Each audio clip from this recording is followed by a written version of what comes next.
Calm Dog, Good Dog.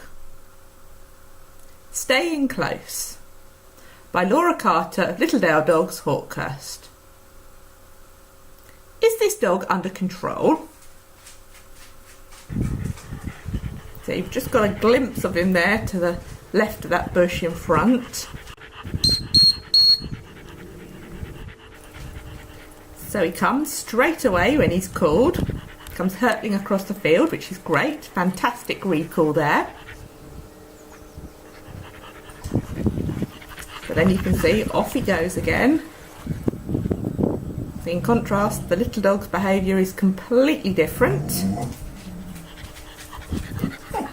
Having a bit of a sniff there, which is fine.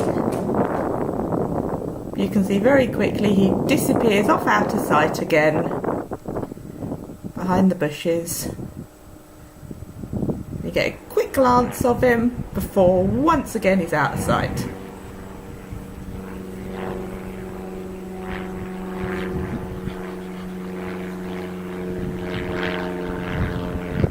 Dog coming to focus again there. So he came back as soon as his owner whistled for him. However, what was he doing while he was out of sight? Got all sorts of wildlife lurking in the bushes. Venomous snakes can give a nasty bite. Families with picnics and food. Then you hear horror stories of dogs being poisoned by kind of food left out. Dogs being stolen. 17% are stolen on walks. Families with balls and children playing. And then you've got dogs that may not like other dogs lurking in the bushes. There's so much more than just having a good recall when your dog is off the lead. You need to ensure he safely interacts with the environment around him and doesn't make a nuisance of himself. The only way to do this is to keep him in sight at all times and at a distance where you can react if the environment changes. So look in contrast at this little dog. She's off lead, free to do what she wants, but she's staying nice and close and all eyes are on what her owner is doing.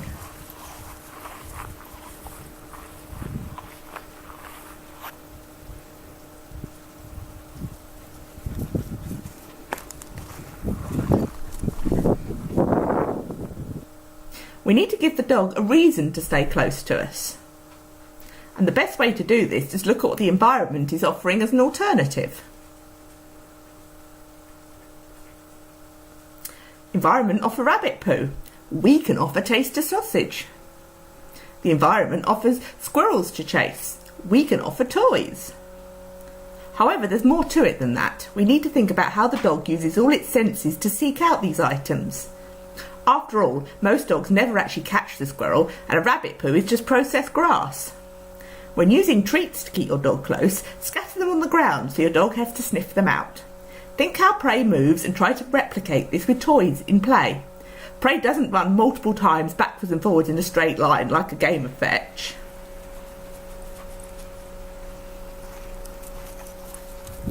So she's buzzing around doing her own thing. And I unexpectedly launch a tennis ball for her. She chases it, brings it straight back. There you go. I pick it up and it goes back into my pocket again. But you can see the fact that the ball is there, how it's got her interest, how she's keen to have it back, but it's only a single throw. I'm going to give it to her. So I send her off again to go and do her own thing. But she keeps looking back to see if that ball's going to appear again.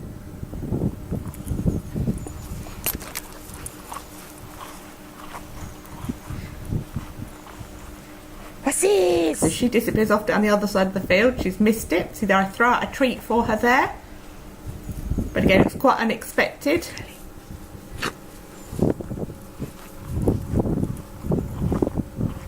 It's all about giving her nice things happening near me at random points to keep her want to stay close to me. But I'm not doing it constantly because that's just not possible to keep up on a long walk.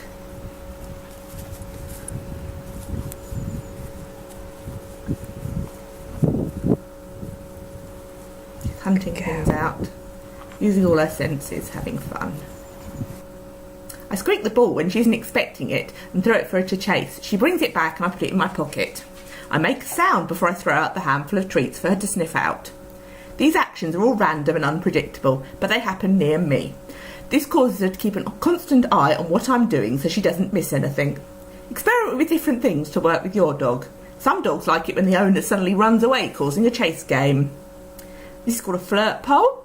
And you can see it's another toy to replicate kind of chasing behaviours. While your dog is learning to stay close to you, a long line may be needed to ensure their safety. This is a lead between 5 to 20 metres long. Always gather the lead up into a bow shape. This prevents it becoming a trip hazard or tightening around your fingers if the dog suddenly pulls. So you can see it's in like 2 sets of loops forming like a bow with your hand in the middle. And what you should be able to do is lay it completely flat with your hand in the middle holding it. Never make it into a big loop. This can tighten and cause injury to your fingers. So you can see it's going round and round, and it has the potential to tighten up and damage your fingers, especially if you've got a big dog. A long line should always be attached to the harness, never a collar, as this can damage the dog's neck. The line should hang loosely but not touch the floor, so it's a trip hazard for you or your dog. Lengthen the lead as the dog moves away from you, then shorten it as you move towards your dog. If the long line goes tight, stop. Never allow your dog to drag you.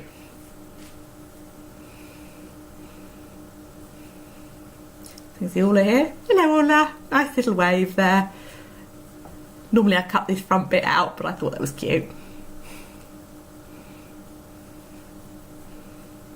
So I've actually got a handle on this long line.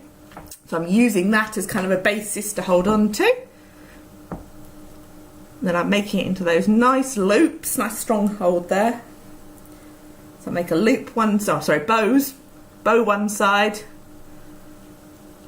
the other side, my hand in the middle, and it can be laid completely flat if needed. And I'll make the whole line like that before even attaching it to the dog. So it can lay completely flat. Nothing to get suddenly tightened around my fingers. What you don't want to do is to make it in a big loop, because you can see there when I pull it tightens around my fingers and that could potentially cause damage to you, broken fingers. So here I am again making those nice bow, hand in the middle, nothing to tighten.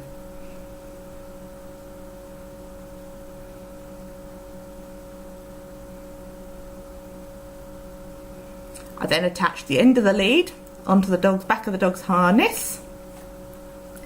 Because again, we don't want it on a collar in case they suddenly pull, because it can do damage to their neck. So I let her go off, but I'm not letting her drag me. So the minute the line went tight there, I just used the line to gently stop her. You can see the line is loose, but it's not dangling on the floor. Gives her the freedom to move around, because we just want it's just a safety line. So we shouldn't be using it to kind of pull the dog around or anything. And eventually we'll be getting rid of the line completely. So it's nice and loose, but it's also not dragging on the floor and a trip hazard. And so if the line goes tight, I just gently hold it, prevent the dog from moving forward, because I don't want her to drag me forward on a tight line. I use the loop, the bow, to bring in and out so she can move around freely, but I keep the right tension on the line there. Again, she's pulling forward, so I stop. Line goes loose, I gather it in, lengthen it as we need to. So she goes off to the side, I give it a bit more length, keep the line loose.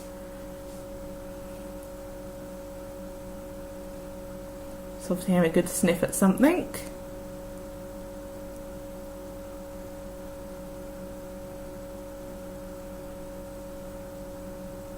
Then as she moves around, I do change the length of that line. If I was walking her, I probably would be following her a bit more. And as she moved away, I'd lengthen it, and then I would move in towards her and shorten it. But as I'm on camera, I didn't want to move around too much. So I'm staying in one spot, and she's doing the moving around.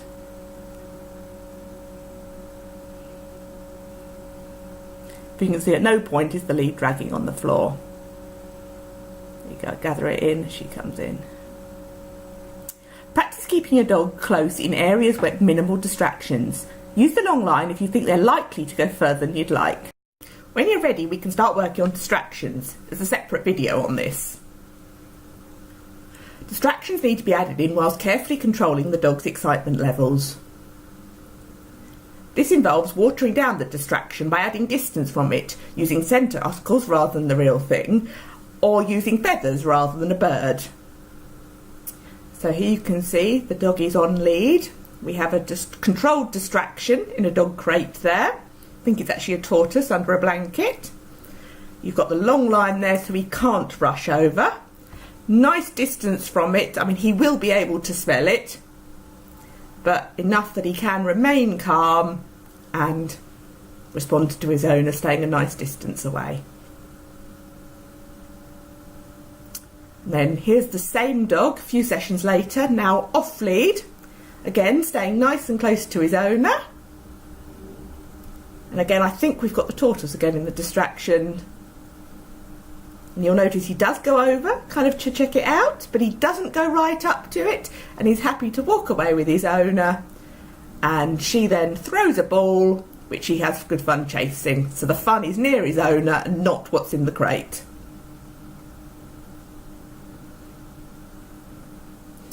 And then later you can build up to things like deer. So this is a herd of real deer, and as you can see, Siri the Dalmatian has absolutely no interest. And the only thing he's able to see is what I'm doing. He's sniffing around, but it's all about watching out for what I'm doing, what's on offer. Am I going to be throwing treats, toys, exciting things? He has no interest in what the deer are doing. And the long line's just there because, well, in this video he had to have it on because of the area where we were walking. You can see a dog working with sheep. Again, no interest in the sheep, all about the owner. And here's some dogs with some chickens, another training setup. Your aim is for the dog to either ignore the distraction or remain calm enough to check it out at distance and still be able to respond to the owner. So here you can see my three again, all walking off lead. Watch the Dalmatian in the distance, Siri. He's gone off. You can see from his body language he's spotted something. He's stopped, but he's not rushing up to it. The Jack Russell, little white Jack Russell, stopped as well. Orla, the crossbreed, she's come back. She's just ignoring it. You can see how interested he is in it. I call him and he is able to come back, which shows that he's not over the top excited. If it was too much, he would have rushed off up the field to go and see what's going on. He does go back for a second look, which I don't stop him doing. I'm quite happy for him to check it out, but it has to be at a distance and I don't want him rushing up to whatever it is. I think it was probably a horse.